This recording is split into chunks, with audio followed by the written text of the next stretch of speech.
11 साल के वक्त में भारत के अंदर जो समस्याएं खड़ी हुई हैं, उसके बाद अब देश की जनता त्राही त्राही माने बेहद परेशान है। कोई भी वर्ग हो, वो मुश्किल में अपने आप को घिरा पाता है।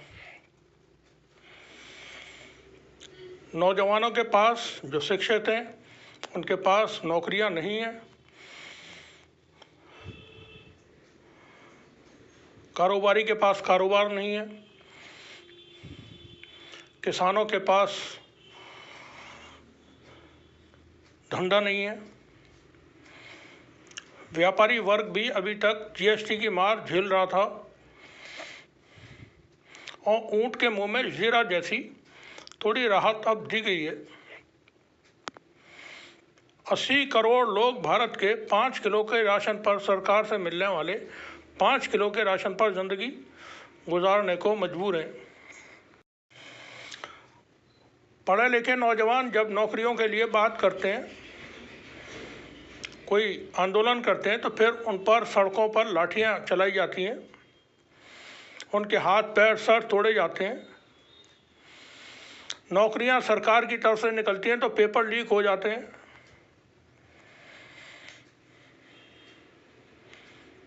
एक अजीब सा माहौल बना हुआ है देश के अंदर, और सरकार के पास कोई नीति, कोई तरीका ऐसा नहीं है कि चीज़ों को ठीक किया जा सके।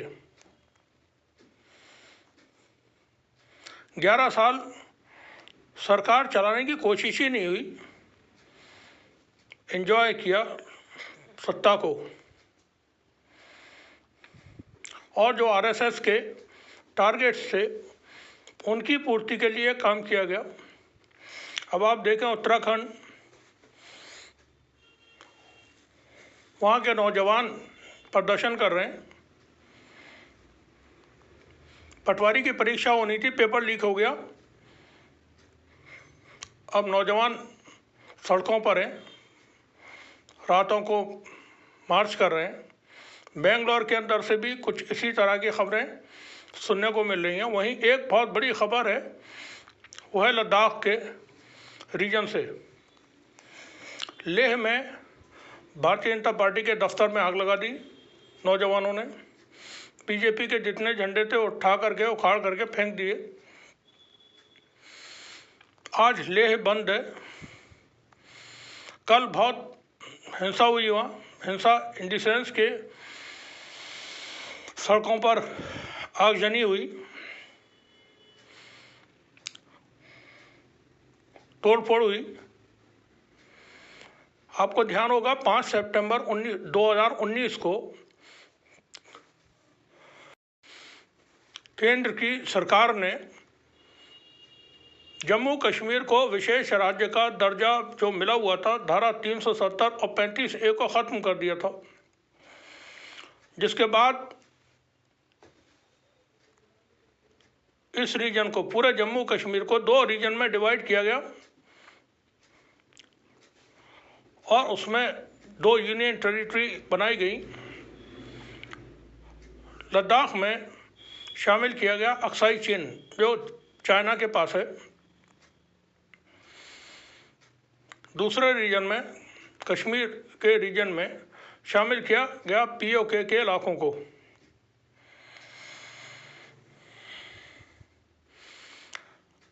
अक्साई चीन को लेकर के केंद्रीय गृह मंत्री अमित शाह ने पार्लियामेंट के अंदर बयान दिया कि वो हमारा अभिन्न अंग है और उसके लिए हम जान दे सकते हैं। यहीं से चाइना अलर्ट हो गया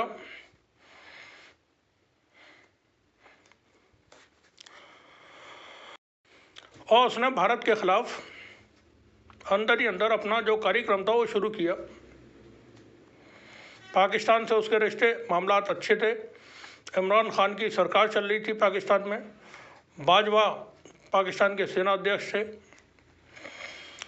जो प्रपोज़ल भारत की तरफ से था कि लद्दाख में अक्साई चीन को हम शामिल करते हैं, चाइना ने उसको फ़ौरन रिजेक्ट किया।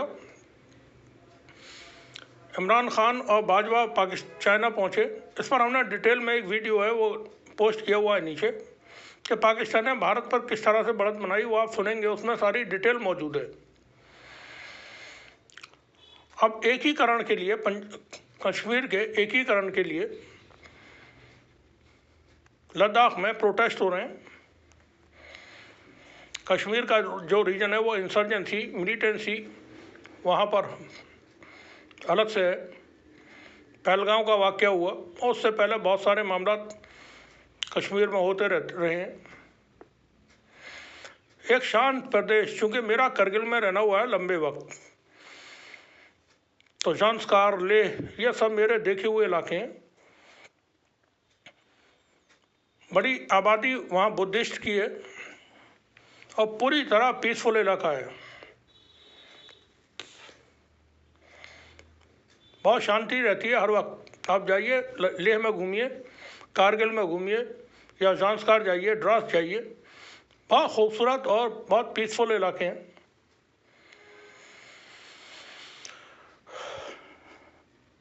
वहाँ अब इस वक्त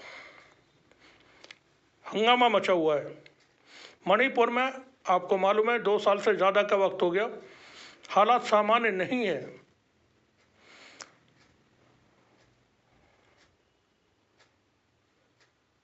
देश में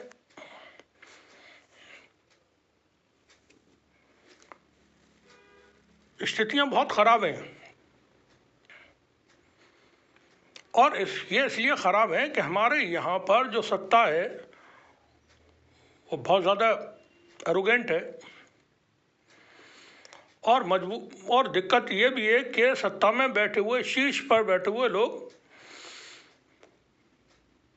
वो पार्लियामेंट के अंदर भी झूठ बोल देते हैं, देश की जनता से झूठ बोल देते हैं। कोई आया नहीं, कोई घुसा नहीं, देश का प्रधानमंत्री मोदी वो बोलते हैं। और चाइना की फौज इस वक्त, आज जब हम ये बात कर रहे हैं, इस वक्त भी लद्दाख में बैठी हुई है, कब्जा करके, भारत की ज़मीन पर कब्जा करके मौजूद है। मगर प्रधानमंत्री मोदी ने देश की जनता से कहा कोई आया नहीं, कोई घुसा नहीं।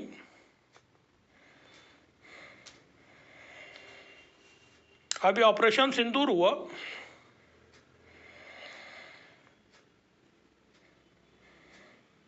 भारत के वायुसेना के अध्यक्ष एक कार्यक्रम में कहते हैं हमने पाकिस्तान के 6 विमान मार गिराए। वो मीडिया से बात नहीं कर रहे थे, प्रेस कॉन्फ्रेंस में बात नहीं कर रहे थे, एक कार्यक्रम था उसमें बोल रहे थे।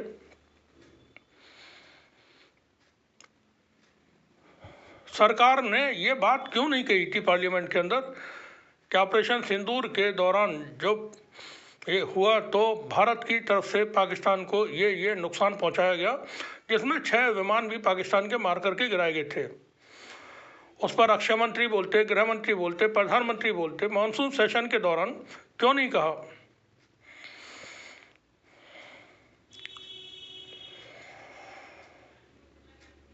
अब जब चाहते हैं, जो भी लीडर हैं, बहुत बड़े बड़े लीडर, वो कहीं भी झूठ बोल देते हैं। आप विदेश के मामले में देखें, पूरी विदेश नीति धराशायी हो गई है। दुनिया का कोई देश हमारे साथ दिखने को तैयार नहीं है, खड़े होने को तैयार नहीं है। जिस चाइना ने भारत के 20 जवानों को कत्ल किया था, वहीं जाकर के अभी पहुंचे प्रधानमंत्री मोदी।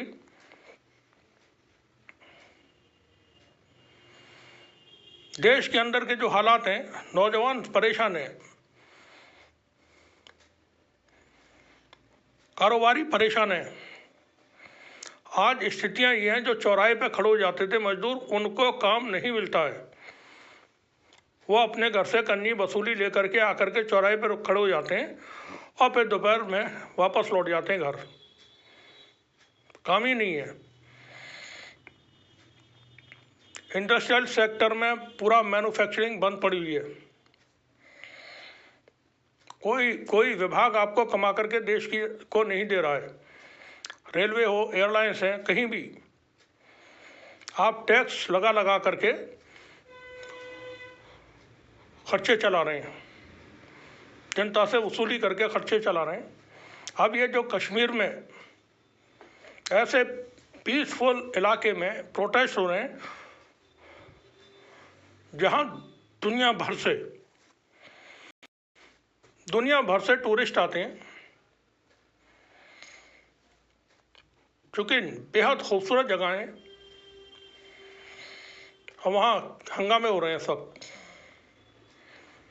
उत्तराखंड में स्टूडेंट्स के प्रोटेस्ट हो रहे हैं।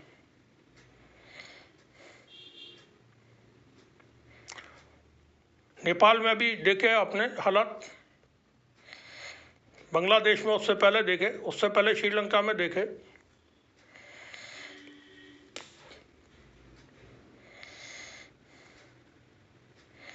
भारत की भी जो जनरेशन Z है उसमें वाल अंदर ही अंदर लावा धधक रहा है, क्योंकि किसी का भी फ्यूचर सिक्योर नहीं है। कल क्या होगा नहीं मालूम उसे, उसके पास पैसा नहीं है बिल्कुल भी।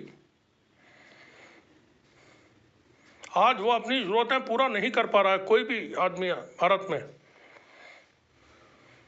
गिने चुने चंद लोगों के हाथ में भारत का पूरा कैपिटल है। 10, 12, 15 लोग हैं। 145 करोड़ की आबादी में 10, 12, 15 करोड़ के पास 40%, 50% से ज़्यादा देश का कैपिटल है। इसमें से 5-6 ऊपर के जो हैं उनके पास सबसे ज़्यादा है, 90% से भी ज़्यादा होगा। अनइक्वल डिस्ट्रीब्यूशन आप देखें किस लेवल पर हुआ है देश में। वो इसलिए कि सरकार के पास कोई प्रोग्राम, कोई पॉलिसी देश की जनता के लिए नहीं थी, न है। हालात अच्छे नहीं है कुल मिलाकर के। शुक्रिया आप सभी का।